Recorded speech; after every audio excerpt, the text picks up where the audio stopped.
मुअज़्ज़िज़ दोस्तों, मैं हूं माजिद मलिक और आप तमाम देखने और सुनने वालों को अस्सलाम वालेकुम।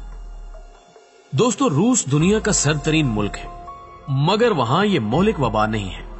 तुर्की भी सर्द मुल्क है और ईरान का पड़ोसी है, मगर वहां भी ये वबा नहीं है।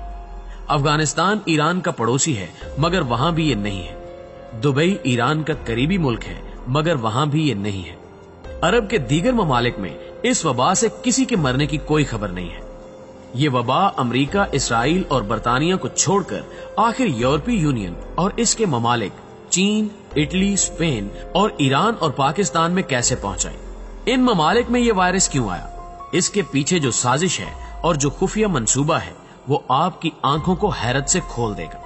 दोस्तों, चीन इस वक्त दुनिया का मुआशी रीछ बनता जा रहा था और अमेरिका ने मुतअद्दिद बार चीन को रोकने की कोशिश की, मगर नाकाम रहा। अमेरिका इस पोजीशन में भी नहीं था कि वो चीन से जंग कर सके, लिहाजा उसने अफगानिस्तान से निकलते ही दुनिया की तवज्जो इस मूजी वबा की तरफ करा दी। तालिबान से अमन मुआहदा होने की देर थी कि चीन में इस वबा की खबर दुनिया भर में फैल गई। चीन को मुआशी सुपर पावर बनने से रोकना था और इस काम के लिए अमेरिका अकेला काफी नहीं था। अमेरिका ने चीन की मईशत को कंगाल करने के लिए अपने साथ बरतानिया और इसराइल को भी मिला लिया। तयशुदा प्लान के मुताबिक ये वबा चीन के शहर वुहान में 2 माह कबल मिलिट्री मशकों के दौरान छोड़ी गई। अमेरिकी फौज के वापस जाते ही वुहान शहर में वायरस की वबा ने सर उठा लिया। शुरू में चीनी हुक्काम को इस बात की समझ नहीं आई कि ये वायरस आखिर फैला कहां से है। वायरस से मुताल्लिक चीन ने खबरों को रोकने की कोशिश की, मगर बात उस वक्त तक उसकी पहुंच से बहुत दूर निकल चुकी थी और ये मामला अमेरिका के जेर असर मीडिया ने दुनिया भर में उछाल दिया था। अमेरिका का पहला निशाना कामयाब हुआ और वायरस ने चीन और चीनियों को दुनिया भर में मशकूक और अछूत बना डाला। वायरस चीन से निकलकर इटली, स्पेन, फ्रांस, जर्मनी और ईरान तक जा पहुंचा। जब इन ममालिक में हलाकतों की खबरें आना शुरू हुई तो अमेरिका ने IMF, वर्ल्ड बैंक और आलमी इदारा सेहत के सरबराहान को खुफिया पैगामात के जरिए इन ममालिक को इमदाद देने के ऐलानात करने का कहा। बरतानिया ने भी इमदाद का ऐलान कर दिया और इमदाद का ऐलान सुनते ही वो ममालिक भी मुतासिर होना शुरू हो गए जहां एक भी केस रजिस्टर्ड ना हुआ। बरतानिया के यूरोपीय यूनियन से निकलते ही अमेरिका ने इसकी तरफ हाथ बढ़ाया और कहा कि मिलकर दुनिया पर हुकूमत करते हैं। बरतानिया से ताल्लुकात का अंदाजा इस बात से लगाया जा सकता है कि अमेरिका ने यूरोपीय यूनियन के अफराद पर भी अमेरिका में दाखिले पर पाबंदी आयद कर दी, जबकि बरतानिया से कहा कि उसके शहरी अमेरिका आ सकते हैं। 2019 के आखिर तक आदादो शुमार के मुताबिक चीन दुनिया के 124 ममालिक के साथ तिजारती तौर पर मुंसलिक हो चुका था और इसकी बनाई हुई चीजें इन 124 ममालिक तक पहुंच रही थी, जबकि 2019 के आखिर में अमेरिका का तिजारती राब्ता सिर्फ 56 ममालिक तक महदूद था। अमेरिका सिर्फ ब्लैक फ्राइडे और साइबर मंडे के नाम पर शॉपिंग की मद में एक दिन में $5.8 बिलियन कमा रहा था, जबकि चीन सिर्फ एक दिन में $14.3 बिलियन मालियत की अशिया फरोख्त कर देता था और चीन की यही तरक्की अमेरिका के पेट में मुसलसल मरोड़ पैदा कर रही थी।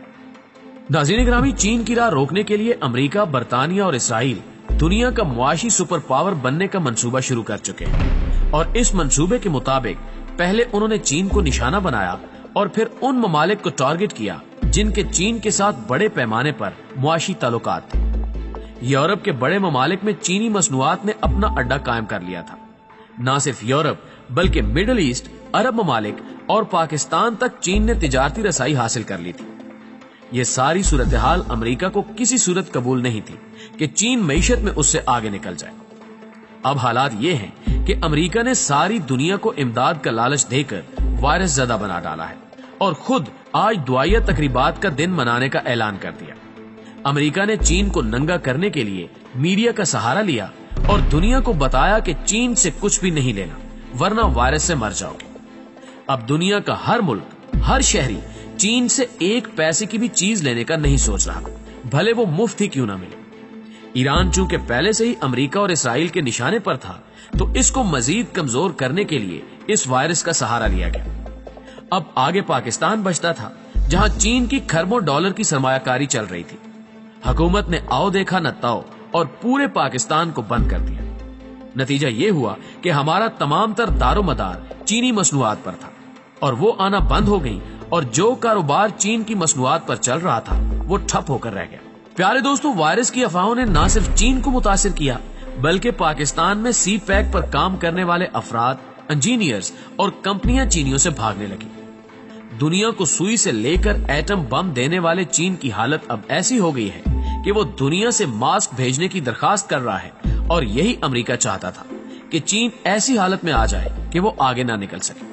امریکہ نے عراق، افغانستان اور شام کی جنگ میں کھربوں ڈالر ضائع کیے ہیں اور کہیں بھی کامیابی نہیں ہوئی۔ لگاتار جنگوں کے بعد امریکی اس نتیجے پر پہنچے تھے کہ اب ایسی جنگ لڑی جائے جس میں ایک بھی امریکی فوجی نہ مرے اور دنیا پر ہم راج بھی کریں۔ آج امریکہ افغانستان سے بھی نکل چکا ہے، عراق میں بھی چند سو فوجی ہیں اور شام میں چند درجن۔ سالوں سے لڑی جانے والی ان جنگوں کا نقصان امریکہ کو کس طرح پورا کرنا تھا، اور یہ خسارہ پورا کرنے کے لیے اسے تجارت کا سہارا لینا تھا، لیکن چین اس کے آگے پہاڑ کی طرح کھڑا تھا، اور یہاں پر چین سے جنگ اسلحے سے نہیں بلکہ دماغ سے لڑنی تھی، اور بالآخر امریکہ چین سے لڑے بغیر ہی اپنی جنگ جیت گیا، اور اس نے محض 1 مہینے میں ہی چین جیسے معاشی ریچھ کو پاؤں کے بل بٹھا دیا۔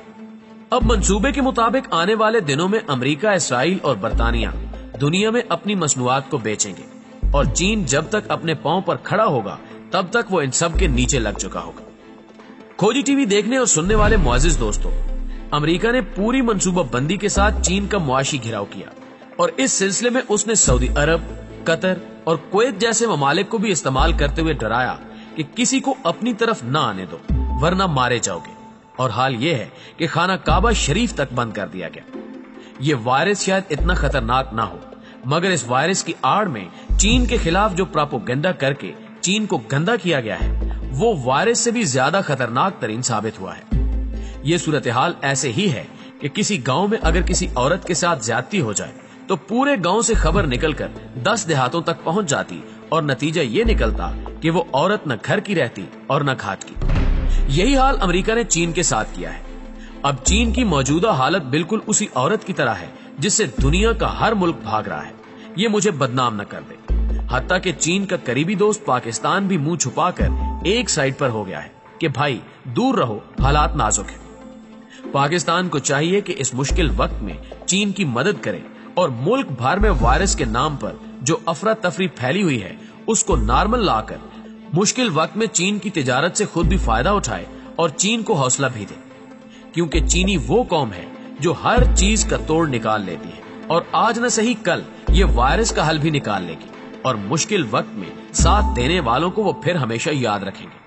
اللہ پاک برے وقت سے بچائے کہ پاکستان میں اس وقت تک اس موذی وبا سے کسی ایک شخص کی موت تک نہیں ہوئی، اور افراتفری اتنی پھیلا دی کہ چین والے خود حیران ہیں۔ تھر میں بچے بھوکے مرتے رہے، پر وزیر اعلیٰ نے ایسی پھرتی کبھی نہیں دکھائی۔ صرف لاڑکانہ میں سڑکوں کے نام پر 80 ارب ڈکارنے والی پیپلز پارٹی اسکول کالج بند کرا کے وزیر اعلیٰ سندھ کو 21 توپوں کی سلامیاں دے رہی ہے، اور ہم خوش ہو رہے ہیں کہ وائرس کے خلاف بس ایک ہی وزیر اعلیٰ کام کر رہا ہے۔ 50 ارب ڈالر کی امداد کا سن کر ہمارے منہ میں بھی پانی آ گیا ہے، لیکن ہمیں معلوم نہیں کہ یہ امداد دراصل اس امریکی اور اسرائیلی منصوبے کا حصہ ہے جو چین کو دیوار سے لگانے کے لیے بنایا گیا، اور ہم اتنے سادے ہیں کہ کہا چلو 50 ارب تو آ رہے ہیں۔ دوستو، کوئی امریکہ، برطانیہ اور IMF سے پوچھے کہ امداد کا حقدار تو چین ہے، اس کو امداد کیوں نہیں دی جا رہی؟ آپ دنیا کو دکھانے کے لیے بندر کی طرح بھلے ایک درخت سے دوسرے درخت تک چھلانگیں لگائیں، مگر ہمیں امریکہ کی امداد اور اپنے دوست چین کے درمیان تعلقات میں فرق کو ضرور دیکھنا ہوگا۔ دوستو، مجھے پوری امید ہے کہ آج کی یہ ویڈیو بھی آپ کے علم میں خاطر خواہ اضافے کا باعث بنی ہوگی۔ اگر آپ کو یہ ویڈیو سمجھ آ چکی ہے اور اسے اپنے دوستوں کے ساتھ اس قدر شیئر کیجیے کہ یہ پیغام ہر پاکستانی کے موبائل فون میں پہنچ جائے۔ آج کی ویڈیو میں بس اتنا ہی۔ اگلی ویڈیو تک کے لیے اللہ نگہبان۔